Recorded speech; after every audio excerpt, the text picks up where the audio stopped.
I've often seen a new CMO take over in an organization and have a lot of distrust about the metrics and dashboards that they see. Inaccurate data or not trusting the data.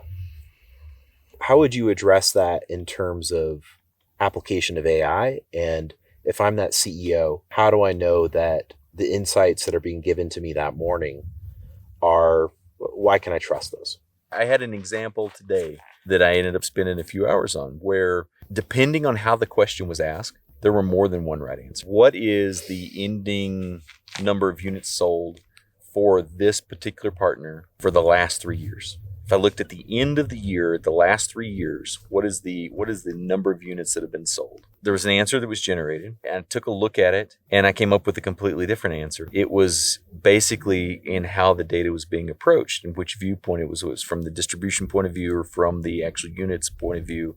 And so I highlight that example to say, I see this over and over again in organizations, is that definitions matter. Every business unit has a definition of what it means of units sold at the end of the year for a distribution partner.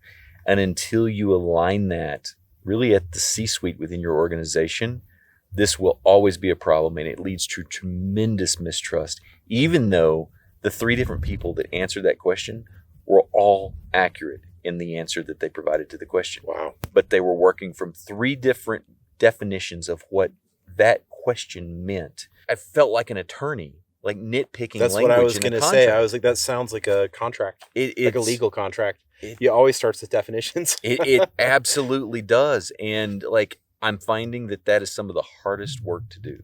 Doing the math, putting the data into place, those are all can be hard things to do, but they're nothing compared to getting executives on the same page about what a set of definitions mean in the business that everybody agrees on and that we don't deviate from, so that when their respective lieutenants go out and answer the question, they're singing from the same sheet of music. That is by far harder than the technology. If a human being can't interpret the meaning of your question consistently because they're not working from a single set of definitions, the AI is not going to get it any better, probably a lot worse.